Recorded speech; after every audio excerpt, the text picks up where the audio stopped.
Hello everyone, and thank you for joining us today for our webinar on optimizing building operations during the COVID-19 pandemic. I am Kamiar Fuya. I'm a graduate of NATE's Alternative Energy Technology program and a student in the technology management. I'm also an energy analyst with 3D Energy and your host for this webinar. And I'd like to point out to the Q&A feature, which you can use to send us your questions. And we'll spend some time on them at the end of the webinar. So today, I'm going to talk a little bit about who we are here at Vital Group of Companies. Then Jordan will present about vacant buildings and their energy use. Next, Mike will give you some things to think about as you're going through your building reopening, and Gordon will give us some moving forward and design considerations. Before we begin though, I would like to acknowledge that you're gathered on Treaty 6 grounds, recognizing the traditional territory of many First Nations and Métis people, and invite us to remember the promises made and broken, and to think about our role going forward.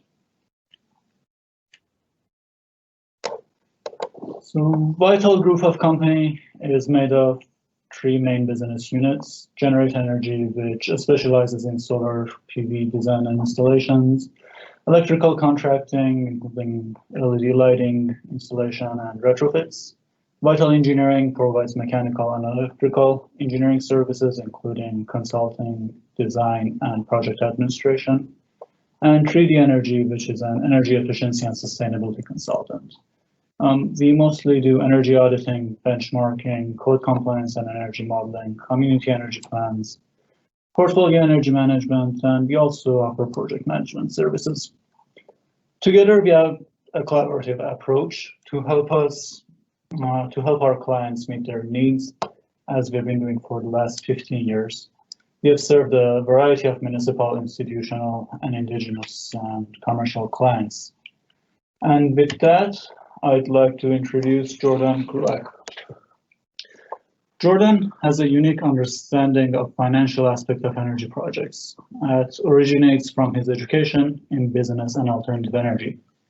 At VGOC, Jordan has completed energy management plans, ASHRAE Level 2 energy audits, community energy plans, curriculum development, and continues to lead the financial forecasting and analysis of solar PV projects. He is currently a business development leader for VGOC. And for this webinar, he will focus on how to keep energy use and costs low if your building is vacant or semi-vacant. Take it away, Jordan. All right, thank you for that, Cam. So we'll get right into it. We'll start by trying to answer the question that we get from a lot of our clients. How can our organization save energy? So this data is from NRCan, Natural Resources Canada, and it's the energy use, where the energy is used in buildings across Canada, mostly commercial and institutional buildings. So you can see that a vast majority of the energy is used in HVAC, so heating, ventilation, and air conditioning, with 55% of that being heating. Then we turn to lighting. On average, it's about 12% of a building's energy use. But it's highly variable depending on the building type and the lighting type. So if you have LEDs installed, then it could be around 5 to 10%. With fluorescent or incandescent, it can be anywhere up to 20 to 25%. Then we shift over to equipment and plug loads. That can be anything from computers to servers, motors, and pumps. And that's highly variable, but averages around 19%. Of a building's energy use, and then a small percentage is always water heating. So this slide focuses on energy use intensity. So what energy use intensity is a measure of a building's energy use for an entire year. So that's both natural gas and electricity combined, divided by the area of the building. So in this case, meters squared. So you can see that churches, because they're used relatively infrequently, a couple days of the week, they're usually vacant, are the lowest on this graph. And then you see things like banks, offices, and universities are typically around 1 gigajoule per meter squared. They're used typically 9 to 5, 5 days a week. And then something like a fitness facility or gym, which would be used kind of 7 days a week and into the evenings, is a little bit higher energy use. And then something like restaurants is going to be the highest, just because they have big energy users in their kitchen. So the way you'd use this to your benefit is to kind of compare to your building. So say you had an office building, if you knew that your energy use intensity was well over 1, for instance, gigajoule per meter squared, then you'd know there was significant opportunity to improve your energy efficiency. If it was well under 1, then you'd know that you're doing quite well. So this slide is a bit of a case study that we put together on our own office located in Sherwood Park here. So it's the energy bills from 2019 compared to 2020, just for the months of March to July. So in March, our kind of energy use in 2019 and 2020 is pretty similar. COVID kind of hit there mid to end March, and we didn't actually implement any of the energy efficiency measures that I'm going to talk to you about today until kind of early April. So you can see that in early April, when we did implement those measures and noticed that that we would be kind of out of the office for an extended period of time, we were able to reduce our energy use in April by about half. Then into May, June, and July, when the summer months come and it's predominantly cooling happening in the building, the opportunity to save that much energy isn't really there as much, but as you can see, we did still save quite a bit in those months. So why would you care about energy efficiency in a vacant building? Well, the main reason, regardless of whether your building is vacant or not, is that a decrease in energy use can save significant energy costs and reduce emissions. Another benefit is that when you improve your energy efficiency, you often reduce your equipment runtime, which can extend the lifetime of that equipment. So if you think about something like lighting, the less it's on, the longer it lasts. The next thing is kind of overarching, and it's just the opportunity of energy efficiency when your building is vacant. It's a great time to be able to save energy, as you saw with that previous graph with our building. And it's also a great time when your building is vacant to perform larger upgrades that can yield future savings. So the next couple slides here, I'll take you through some of the measures that we implemented in our office and that we recommend to a lot of our clients in our energy audits. So the first one here is HVAC systems. So that's heating, ventilation, and air conditioning. The main one that we often recommend to people is just programming thermostats. So most buildings will have programmable thermostats.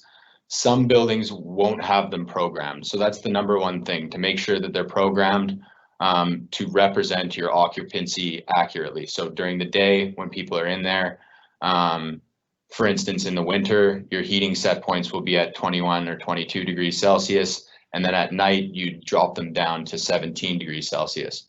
In a vacant building, you can just drop down your set points all the way to that 16, 17 range, so that your building sits colder and heat is not allowed to escape as easy. Vice versa, in the summer with AC set points, instead of dropping them down, you'd increase your set points up to around 25, 26 degrees Celsius so that your building sits warmer. And it's very surprising how much energy you can actually save by doing this. One way to kind of automate this process is by installing smart thermostats. So they'll recognize the occupancy in the building and they'll do these setbacks automatically. The last thing for HVAC is demand controlled ventilation. And I'll turn your attention to the photo there to explain what demand controlled ventilation is. So on the left there, you see a building with quite a number of people in it. It's maybe a full building. So you have a CO2 sensor in there that can recognize that there's people in the building because they're exhaling CO2. That sensor will then tell the ventilation system that it needs to increase the ventilation, increase the fresh air in the building to get those people oxygen.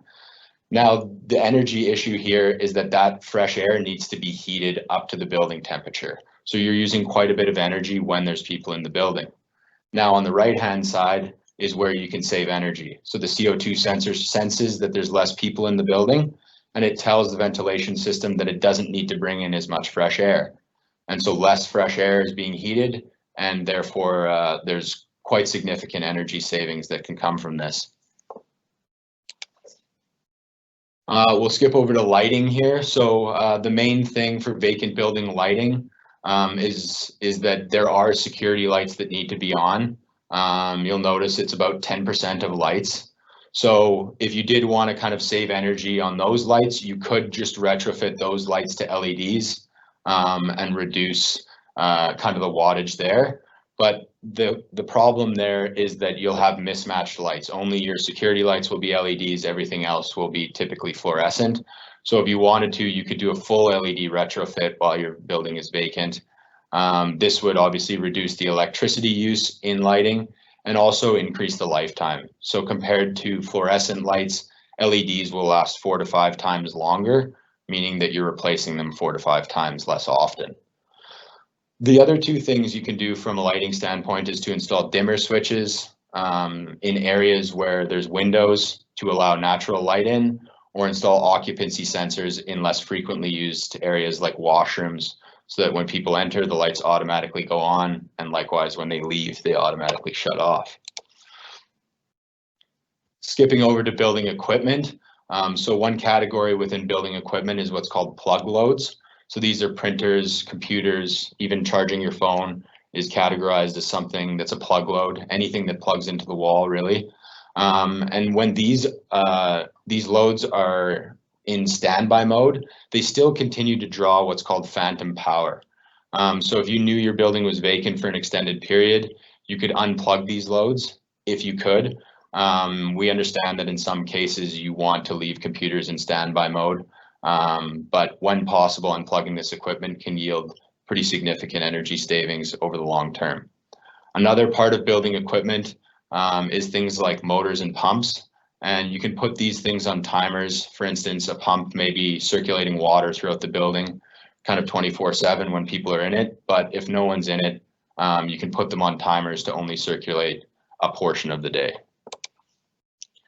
And the last one here is vacant building water, specifically referring to hot water. So typically a vacant building will have 0 hot water use. And one of the things you can do to reduce the energy loss when you have a vacant building with 0 hot water use is to reduce the temperature of that hot water tank. So you don't have water just sitting in the tank being heated constantly, even though no one's using it.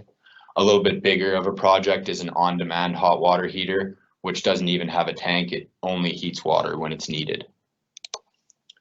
So a couple other considerations if you do decide to pursue any of those projects I listed is that you want to consult, if you're a building renter, you want to consult your lease to ensure that the lease with the owner does allow for some of these energy reduction activities to take place. Another thing is that you may have signed an energy contract with the utility company that locks you in to pay a minimum amount for energy. So if you did go below that minimum amount, you'd be paying the minimum amount anyway, which can really hurt the financials of some of these projects.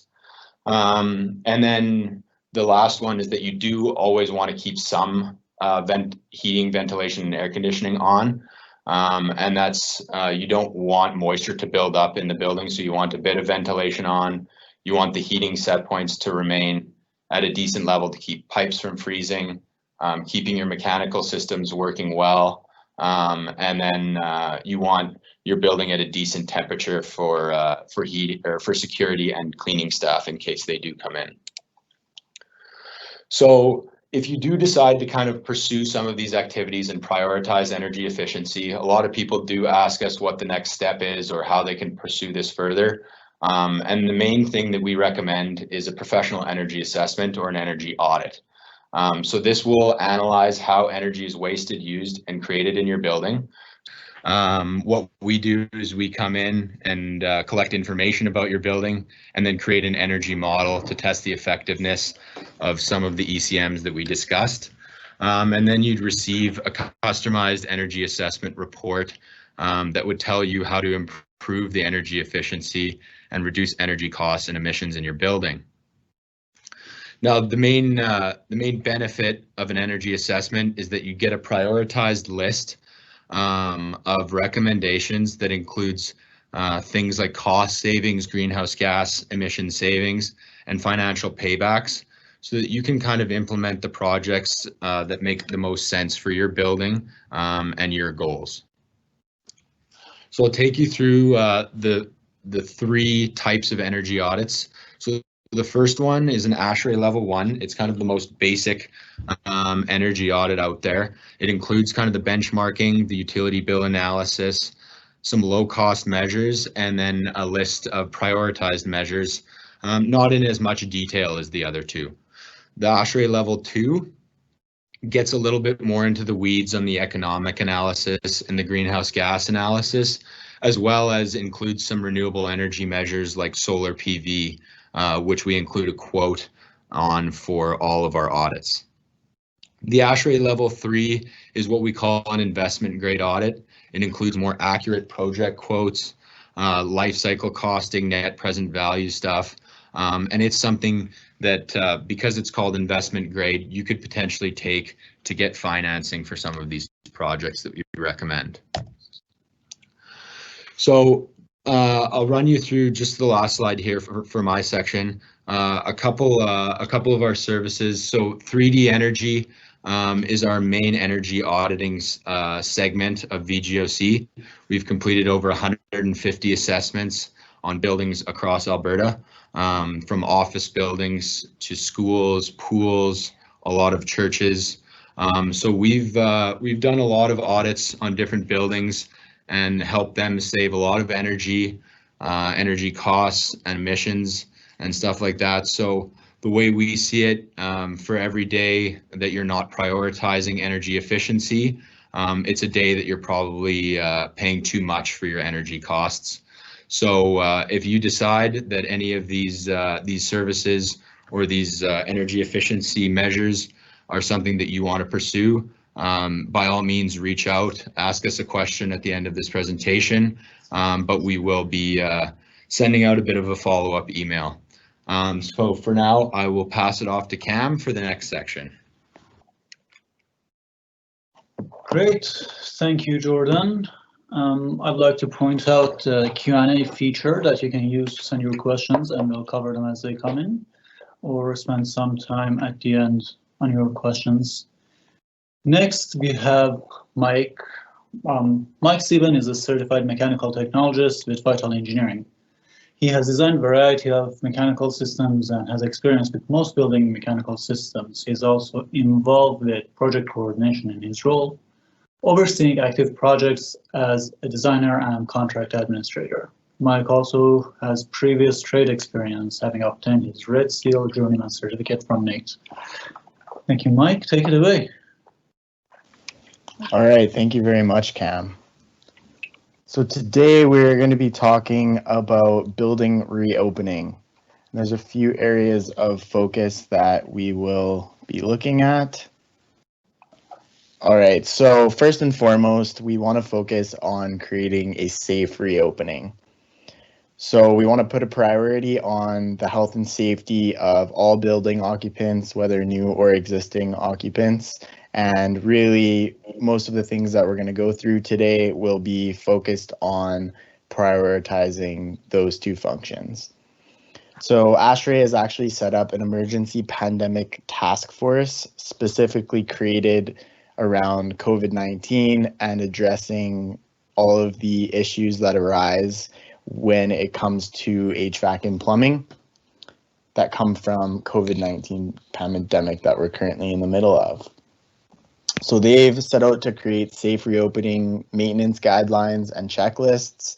They've also given design recommendations, building control considerations, and have a library of documentation that you can review for your own buildings. And we're going to be going over some of that here today. So I'm going to be focusing on three main areas of concern, and those would be plumbing, ventilation, and your filters. So on the plumbing side, we're going to be talking about flushing procedures and documentation.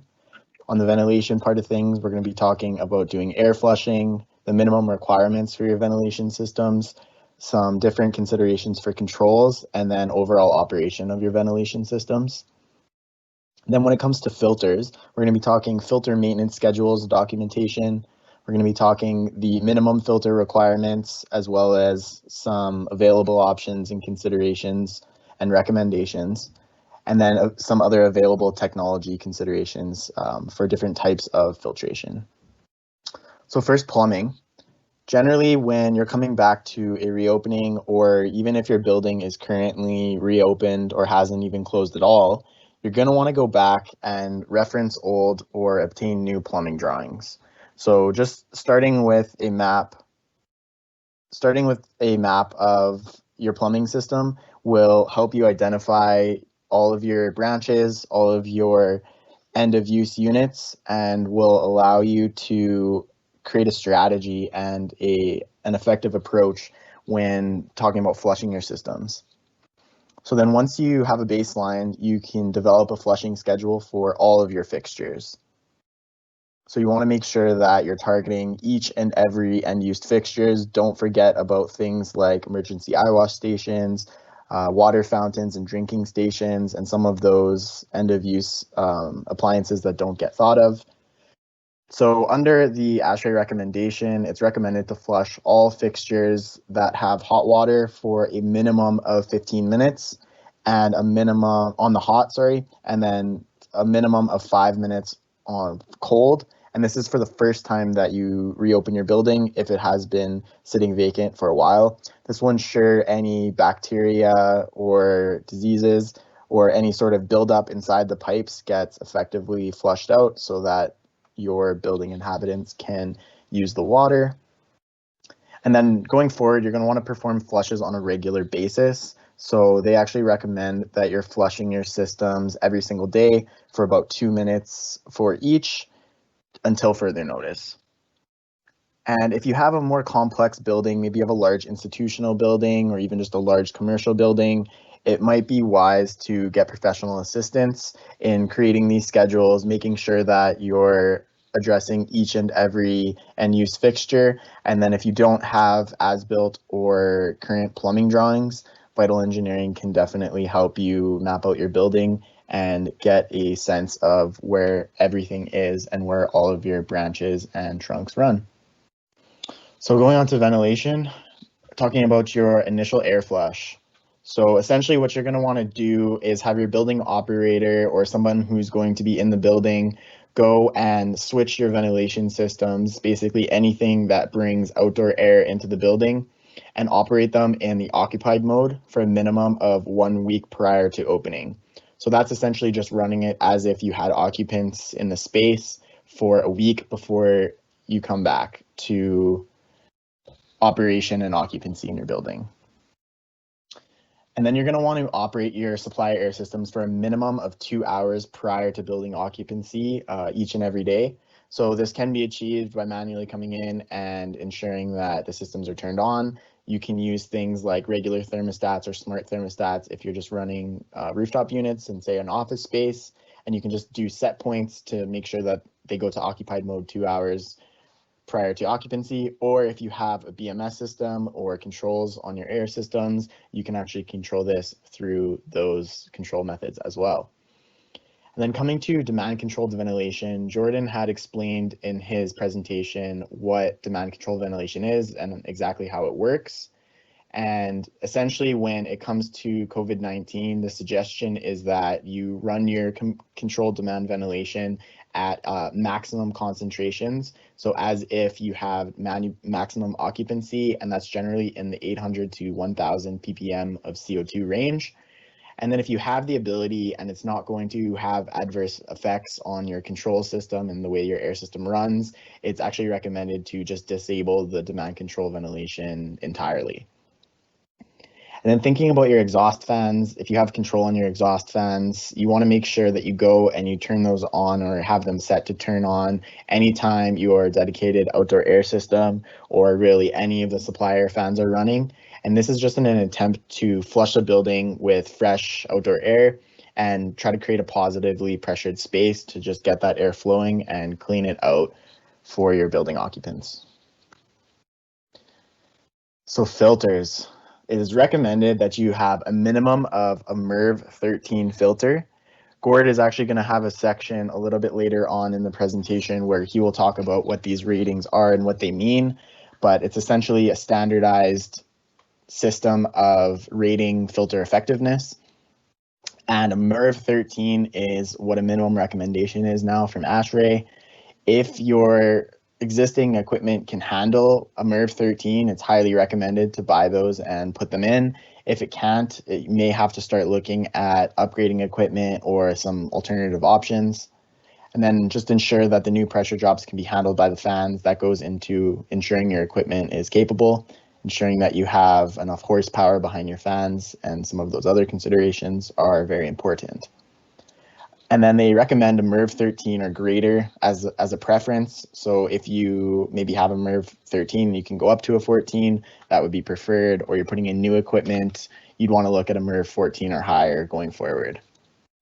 There's some other technologies as well to consider. You can do something like a HEPA filter, which you can install directly into a diffuser or your existing systems. Again, Gord is going to take the filter section a little bit more in depth a little bit later on.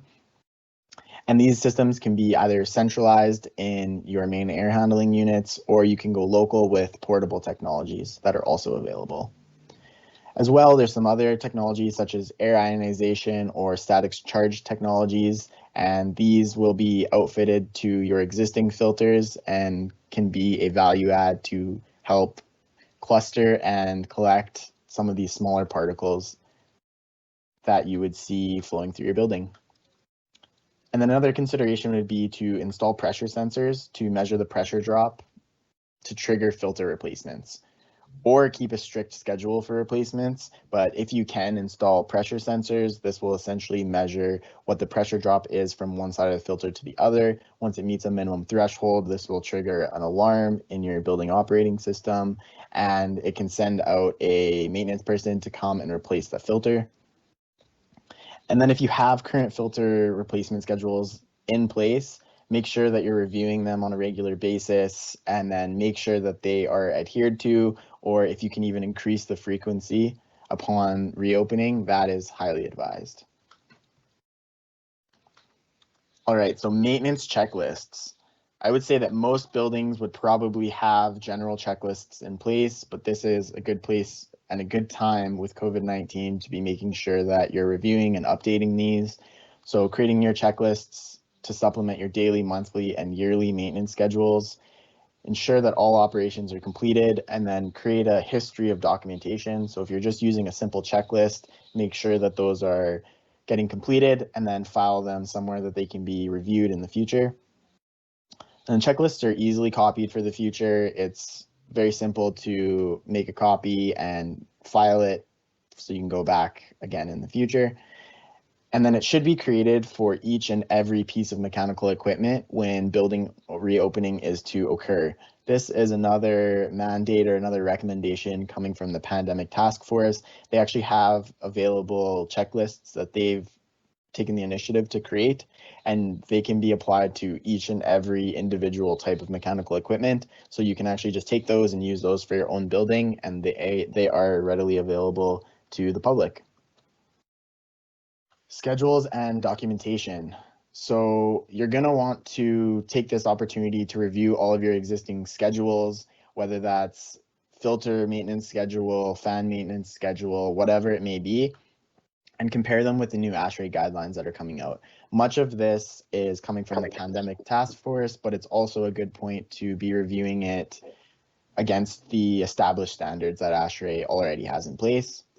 Incorporate any new schedules and the checklists that you're going to make as per the new guidelines. And this is again in the name of health and safety. You're going to want to review the existing documentation related to mechanical equipment and ensure that all of the systems are capable of increased ventilation and filtration demands. So a lot of these recommendations coming out actually ask you to increase the ventilation rates and increase your filtration effectiveness, as I mentioned. So you're going to want to go back and make sure that all of your systems can actually handle this before upgrading. And then again, consider upgrading, where applicable, your existing control systems and BMS, so you can start accumulating data and then you can make more informed scheduling decisions.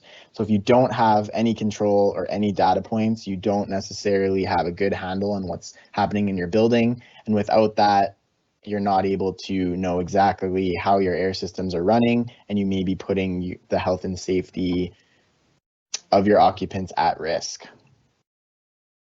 Great, thank you, Mike, for that level of detail. Next, we have Gordon. Gordon is VGOC's Director of Engineering and has 40 years of experience in the HVAC field.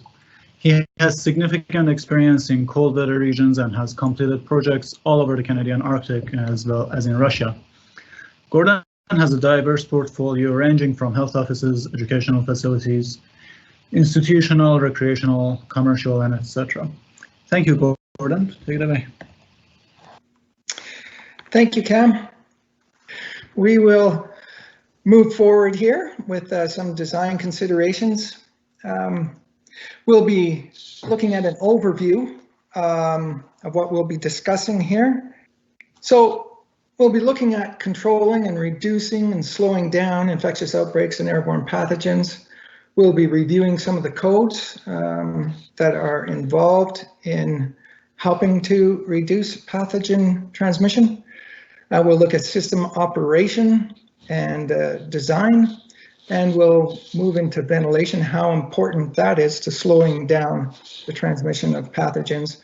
And then we'll review a little bit about filtration, as Mike has gone into that a little bit. And then after that, we'll look at diffusers and location of diffusers, along with portable filtration and decontamination units, and then some new technologies. So I'm hoping that this is just going to fly through. There we go. Okay, so I said we've only got 15 minutes and it's got shorter here. So there's a lot of information out there about COVID-19. Much of it is contradictory. We're still learning, science is still researching, and people are still people. There's a strong push to find out the facts and science and get the truth out to protect and to save lives. With that in mind, we'll be providing some general information and recommendations that can be used to assist in reopening a building, as we have done previously in previous two presenters, and buildings that are under occupied or not occupied, whether or not they've been renovated and can be renovated to accommodate the slowing of transmission of airborne pathogens, and also with a mind to protect the people from contracting any pathogen or virus, as well as other bacterial diseases. And one last item that needs to be mentioned, and that is preparation for and controlling of airborne pathogens will increase the energy use. There needs to be a balance of energy use and efficiency of systems at removing airborne pathogens and contaminants. Now there's one premise that I like to, when I'm looking at buildings, that I like to keep forefront in my mind at all times, and that is that buildings are like people. They all have issues. Some are too hot, some too cold, some consume too much, some not enough. Some have structural issues, some have foundations that are secure, some are shaky, and some have expensive tastes, and some have no taste.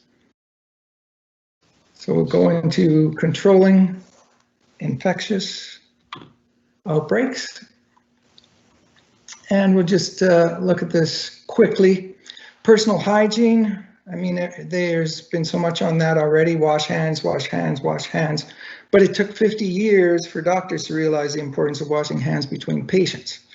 And once, of course, your hands are washed, keep your hands away from face, eyes, mouth, and nose.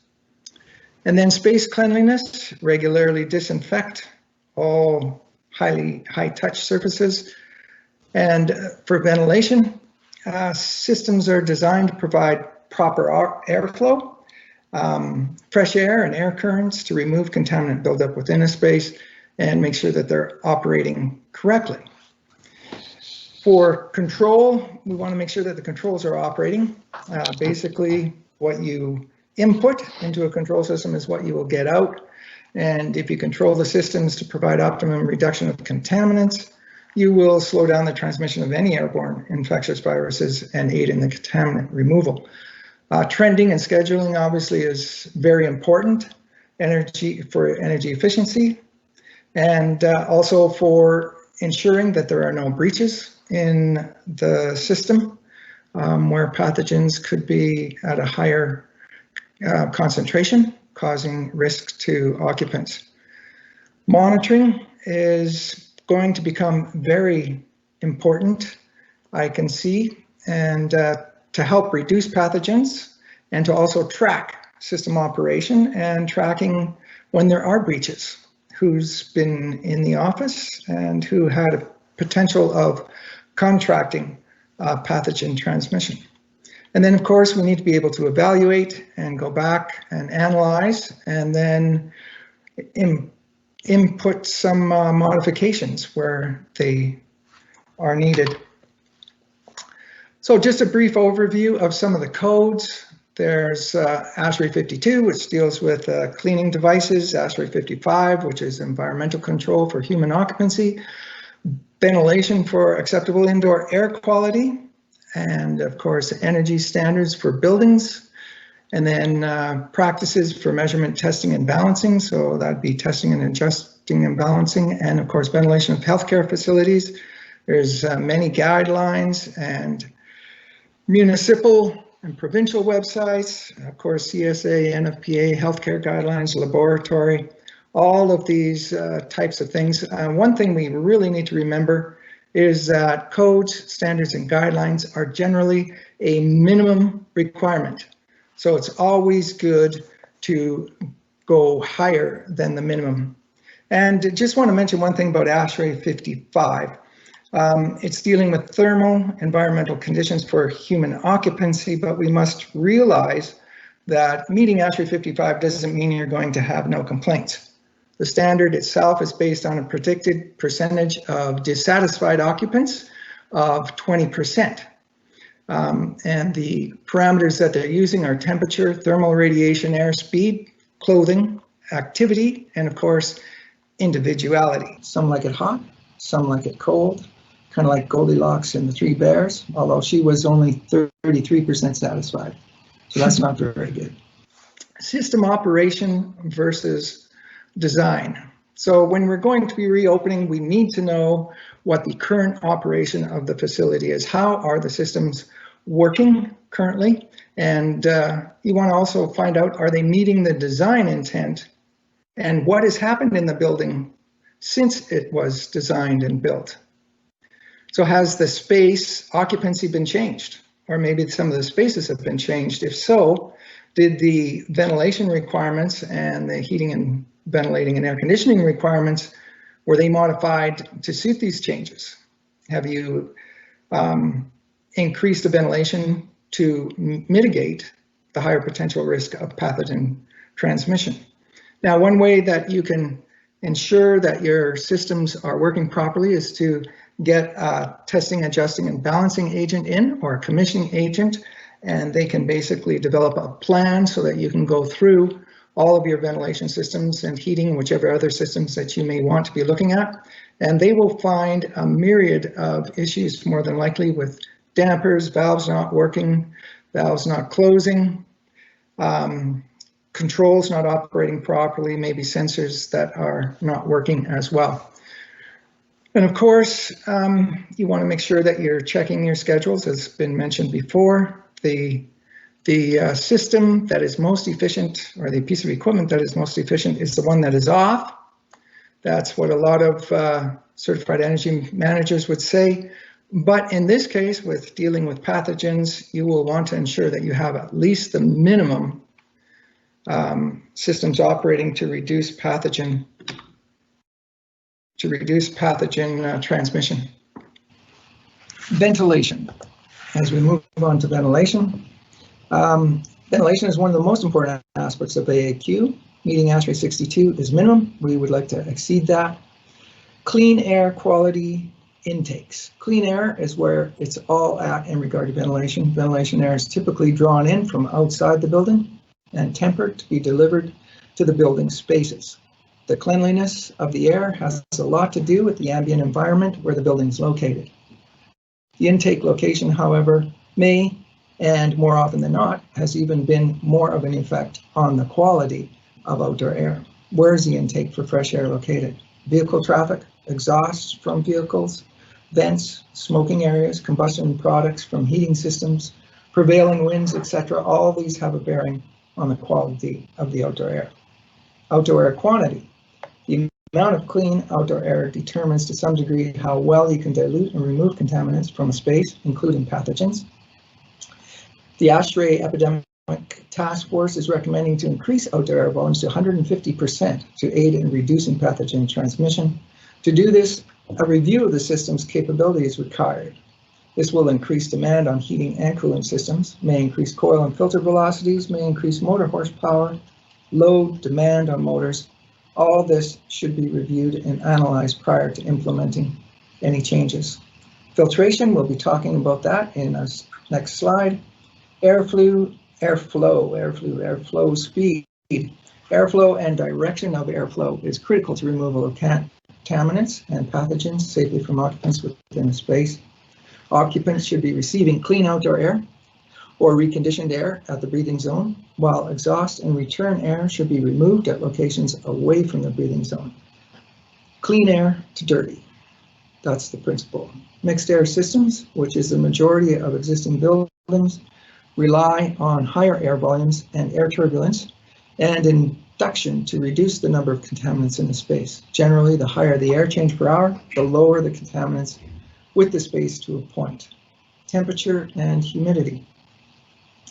Temperature and humidity appear to be paramount in reducing pathogen transmission. Dr. Peter Police in 2007 was reading an article after the 1918 Spanish flu outbreak that led to experiments with respect to pathogens, specifically flu viruses, and temperature and humidity. His experiments concluded that where winter is experienced, such as our climate here in Edmonton and really all of Canada, humidity plays a very important role in virus retention time within a space. Low relative humidity below 40% and lower temperatures, 43 degrees F, allowed the virus to survive up to 23 hours, while relative humidity between 40 and 60% and higher temperatures, survival was diminished to even 1 hour for viruses. Then we move on to filtration. Here's the quick overview. There's a whole field of engineering and microbiology science all in itself. There are many types: panel, pleated, fibrous media, electronic ionization, which are quite effective if used with fibrous filter media. Gas types, such as activated carbon filters, these do not remove particles or particulates or pathogens, but odors and gases. Then there's UV types. Again, these do not remove particulate, but are used for decontamination of microbiological organisms. And note, it is important to have the filtration system sealed to prevent bypass of air around the filter, creating a breach where contaminants can get back into the supply air stream. A little bit about MERV ratings. It's important to pay attention to the rating system. Use a MERV or similar rating system that uses efficiency of removal of particles by size when considering contaminant and pathogen removal and effectiveness. If it isn't rated for effective, efficient removal of particulates of a particular size, it's not going to be effective. Generally, particles with an aerodynamic diameter of 0.3 microns are believed to be the most penetrating particle size, which means they are the least captured by filters, and efficiency increases below and above this particle size in HEPA filters and ULPAs, and also in the MERV ratings. Note that the SARS-CoV-2 virus ranges from about 0.06 to 0.14 microns. So unless you are getting to a MERV rating of 11, as you can see by this chart, which is only 20% efficient at 0.3 micron to 1 micron range, with a less than 20% effectiveness and efficiency of removing those particles, we're really doing absolutely nothing to remove any of the pathogens. When we get to MERV 14, we get to about 75% or less, which has some success at removing 0.3 microns. This is where HEPA and ULPA filters shine, high efficiency particulate air filter. However, these use significant pressure drop and generally cannot be used in existing conventional commercial air systems without significant changes and upgrades. HEPA filters are at least 99.97% efficient and removing 0.3 micron size particles. Now, the other thing you can do is recirculate the air through filters to help reduce the amount of outer air that comes in. We'll talk a little bit about that. Okay, back into the MERV situation here. You'll notice that what we're talking about, there's 3 ranges. Basically, until you get to MERV 11, you're doing nothing with regards to 0.3 and 1, and even at a 16, we're only looking at a 95% efficiency for removal of 0.3 microns or smaller. So let's move on to some filtration upgrades that may be utilized. We can increase the MERV as high as the system permits. Quite often the motors may be giving a limitation because of the additional pressure drop across the filters, higher MERV ratings. There's some new emerging technologies that show promise, like bipolar ionization systems. They've been shown to reduce the MS2 bacteriophage, which is a surrogate for SARS-CoV-2, by 99% in the air and almost 80% on surfaces. But there's some caution to that, and that is that they're not well documented yet. So proceed with those with caution and make sure you get some good information on that. Diffusers.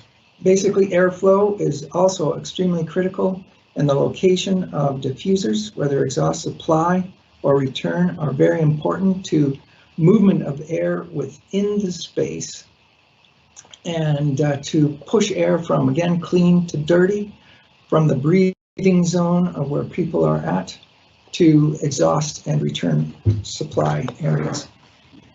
Another thing, you can adjust them in a space to improve that airflow.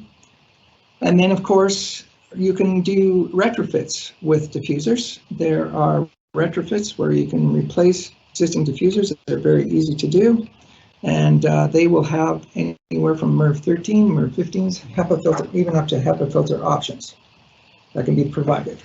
Now, if you can't increase your air, you may want to use portables, air filtration units, such as recirculating type. You basically place in a room and you recirculate the air through these filtration units, and they will remove a lot of the particulates, contaminants, and if they're HEPA, they will also remove pathogens. UV decontamination units, you can place these in a room and they will basically decontaminate the surfaces and the air within that space.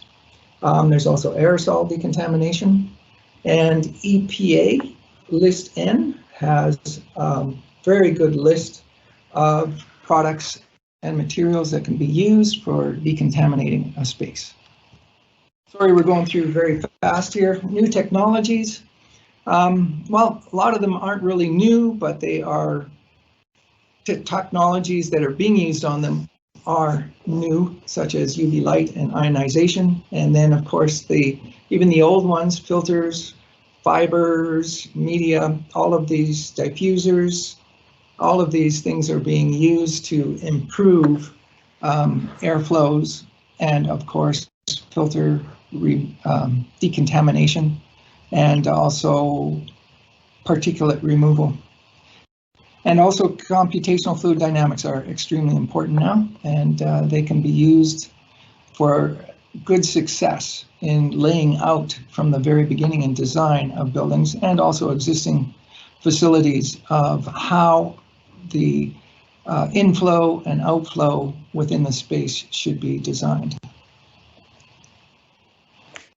And this is a list of specific buildings that Vital Engineering has worked on in the past.